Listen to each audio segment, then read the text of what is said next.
Welcome back to the 11-Minute Marketer, where we unpack sharp, battle-tested marketing ideas from real people doing the real work. This is one of those guys. I'm Zach Gray, marketing and sales strategist and founder of clearFRAME, and today I get to sit down with somebody I know and respect, have spent a little bit of time with, the amazing Jake Isaacs. Jake is the co-leader of Gathering of the Kings, a mastermind community for high-performing entrepreneurs who want to win not just in business, but in all areas of life. He's also, this is pretty cool, a ClickFunnels 2 Award Club winner. If you don't know what that is, that's a pretty big deal. He's a brand builder and someone who just understands the mindset, strategy, and leadership it takes to scale. Now, I want to jump right in, but first, thanks, Jake. Thank you for being here. I'm stoked to have you, my friend. Zach, such a pleasure, man. Always enjoy the time together. Oh, thank you so much. All right, so you've built Gathering of the Kings into something that's seriously cool and unique. I know it's not just about ROI, it's not about revenue. It's about faith, family, finances, and sort of all of that working cohesively together. But before we get in too deep to anything else, you told me on the intro and on the intake, and I didn't know this, that your first job was working for the Chicago Bears, which I had no clue. Tell me about how you got that gig. Yeah, it pays to be a good kid in high school. That's what I learned, right? I was fairly straight edge, and, my parents I grew up in the South, and so raised my brother and I to respect our elders. And our high school had a locker room attendant that kind of helped with all of the athletic teams, and, he kept things clean. And well, what no one knew about Kevin is that he also worked for the Chicago Bears. And so one day, my sophomore year of high school, he comes to me and says, "Hey, we actually just had an opening on the equipment staff of the Chicago Bears, and I think that you're a really good kid and you've got a bright future ahead of you, and I'd love to offer you the opportunity to come interview at the Chicago Bears." And so get out of town. He referred me over to the equipment manager of the team and went and had an interview, and I ended up working for the Bears for 3 seasons. Now, obviously, that's like a, world-renowned organization. Was there anything that you did in those 3 years that sort of helped shape some of the components of what you do now? Yeah, it's interesting. At the time, I was just excited that I was getting paid to play football with professional football players, right? But really, now that I'm in my career and I'm a manager of people, being able to drop in on different team meetings with different personalities, the offensive line coach and the team, the defensive line coach and his team, and just see the way that each one of those characters managed people was such an integral, symposium for me about different leadership styles. It was really incredible. Yeah, I mean, you can't help but be in an organization that's doing something great. And if you have that capacity of awareness to learn how those people are going about leading those people, because that's literally, this is what you do. You're a connector, I think. You're a person that's great with connecting people and creating, what I've noticed, great experiences for people, which is one of your superpowers. But also that's a big component of your leadership skills. And it seems like some of that started to get shaped at that young age working at the Bears. Yeah, absolutely. I would agree with that. Okay, cool. So, the big question, the big kahuna question, you've hit the 2 Club status through ClickFunnels, no small feat.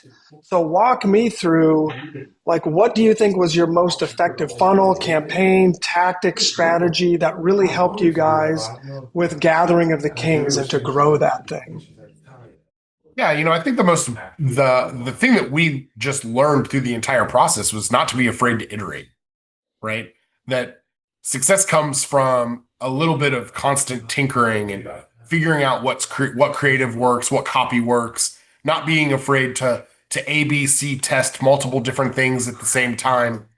I think so often, so many business owners, when they first get started, the budget is limited. And so they need it to hit on the first try. And the chances of that are just really, really low. And so being able to take an analytical approach to some of the creative things that come from marketing and be like, yes, this works, this doesn't work. We're getting an ROI here. We're not getting an ROI there. We need to make some changes. And and just not being married to any one specific thing and let the market tell you what's working, what's not working. Well, I mean, a great follow up might be like when you guys started gathering at the Kings, what do you think? You had to do some iteration. You had to figure out maybe it's the marketing language, the clarity of the offer. Maybe it's the funnel of how you kind of warm people up to, because obviously you guys are a much more high ticket offer. It's an ongoing thing. It's a very relationship based thing. Where do you think the superpower was, or where was the thing that sort of unlocked it? Did you do something and all of a sudden, holy cow, now it works. People get it. They're starting to onboard. What was it exactly? Yeah, for us, it was just continuing to figure out what our unique offering was, right? Mastermind programs are a dime a dozen. And, we can say that we're a unique mastermind because, we're built off of Principle 10 from Think and Grow Rich, which is the mastermind principle. And other masterminds in the marketplace are more group coaching programs than anything else. But wah. Like that's whatever. What we realized is the thing that made us unique was our obsession about family and the integration of family and business and how you can have success not only in business but also at home. And one shouldn't have to sacrifice the other. And so when we started leaning into that language, what we really found is this group of entrepreneurs that felt the same way as we did that no one had been talking to before. So instead of the grind all day, all night, no matter what, at the sake of everything, you guys believe in a much more balanced approach to faith, family, business. They're all integrated. They all can come together in some way. Yeah. I mean, I have a little bit of exception to the word balance because balance means that we have to take away from one thing in order to make another thing equal.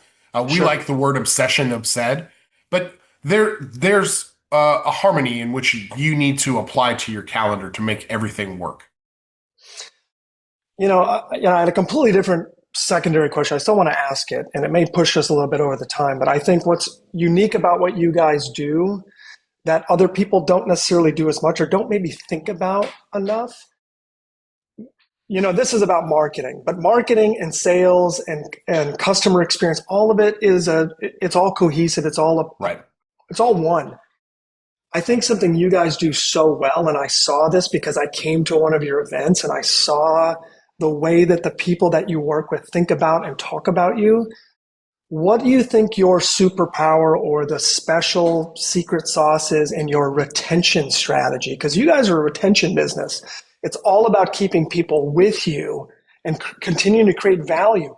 How in the heck do you guys do that? Like, what is it? Unlock it for us.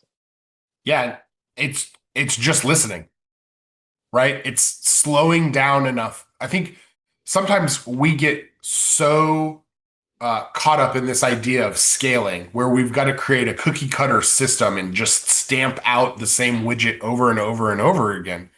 But like you said, we're in a relational business.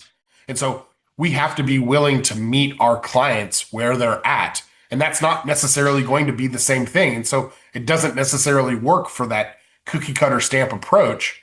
And so it's making sure that we build in time with our team to understand that like we want you to develop a relationship. We want you to meet our clients where they're at. We want you to help people where they need to be helped. And that looks differently from client to client. And quite honestly, it looks different for that client quarter to quarter also. I mean, it sounds like you guys do tactical external help.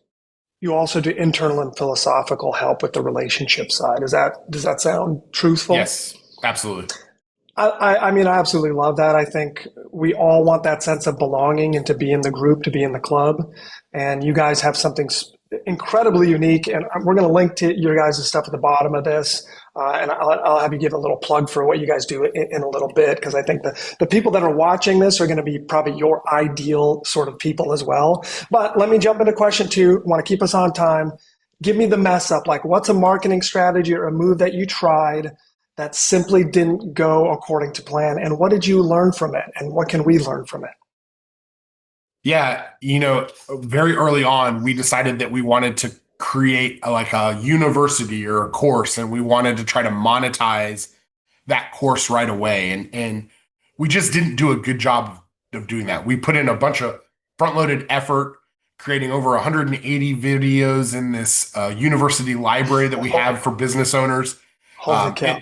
It's a super valuable resource, but we just didn't do a good job on the back end of promoting it and marketing it appropriately and finding a price strategy that made sense for people.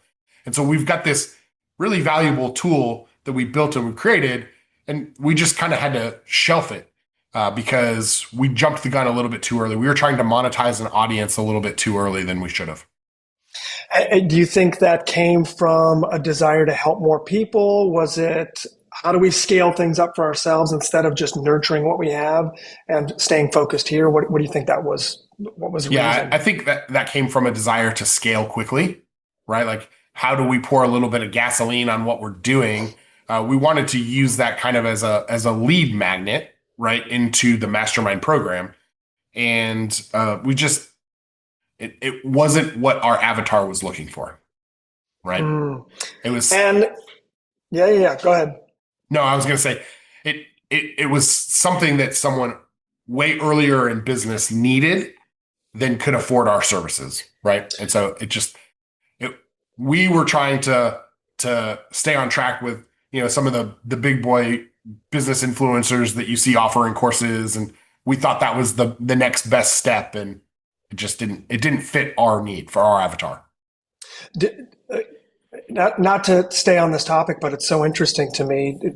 How do you know when to pull the plug on something like that? Because sometimes when you create your own thing, you get emotionally attached and you want it to work because you're doing it. Was there a moment there where somebody on the team said, wait a minute, we're kind of off message here. We're off track. We got to cut this thing off. Yeah. It's one of the things that I feel real fortunate about with my partner, with Chaz Wolf. We do a lot of stuff around predictive index for our clients. And one of the personality traits is around change and variety and just the speed in which we move. And he has a very above average speed level. And so he's constantly iterating and willing to change. And if it's not serving him in that moment, we're moving forward. And so I'm the brakes of the relationship. He's the gas of the relationship. And so, yeah. I mean, I think that's an amazing thing. I was just talking about this with a coaching client where when you have a partner that you complement well, it really can create a unique third entity superpower, kind of like a mastermind does, right? 1 + 1 = 3. That's a Dan Miller quote. Right. This idea that when you guys are working in a synergistic way, you can really do things that otherwise one of you might have gotten stuck in. Exactly. Give me a quick blurb on Chaz. Like, I know he's your business partner. I know he's like this, business leader guy. Give me a little bit of idea of what his, tell me a little bit about him so other people can know a little bit more about the other side of Gathering of the Kings. Yeah, he is a serial entrepreneur. Has real estate portfolio, retail businesses, construction company. He's built high-level coaching programs for some of the biggest names in the entrepreneurial space. And he's just an incredible marketer and an incredible salesman. But more importantly than that, he's just an incredible man.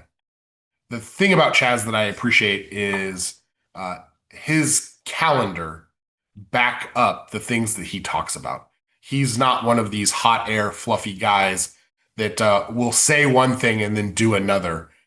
He lives and breathes the things that he talks about and believes all the time, every day. Love that. Okay, so I think this is a perfect transition. Give me an idea, especially for somebody listening who might be interested in what you guys do or is trying to discover for themselves who their ideal customer is. Who is your ideal member that's a part of Gathering of the Kings? Who are they? What is their job or business or title, revenue stream, and demand, like need? Like, why do they come to you? Who is your ideal person that's a part of what you guys do? Yeah, that's a great question, Zach. Thank you. The phrase or the filter that we use for members inside of Gathering the Kings is grateful but not done.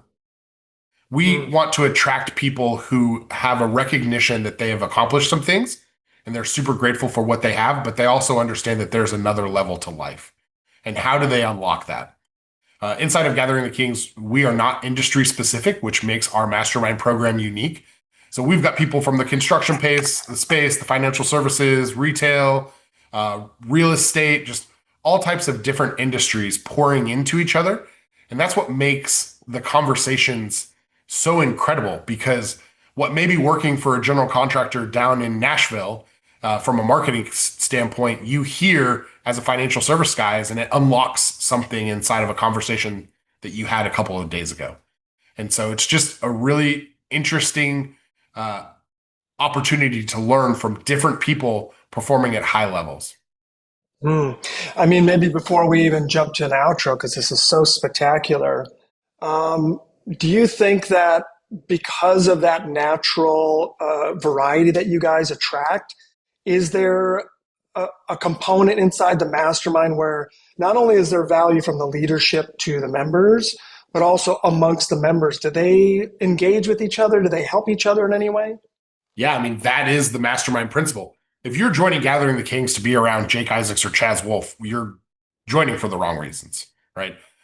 The power of the organization is the members. It's the conversations that they're having within, one-on-one conversations. We have a members-only community app where they're posting problems and helping each other work through solutions.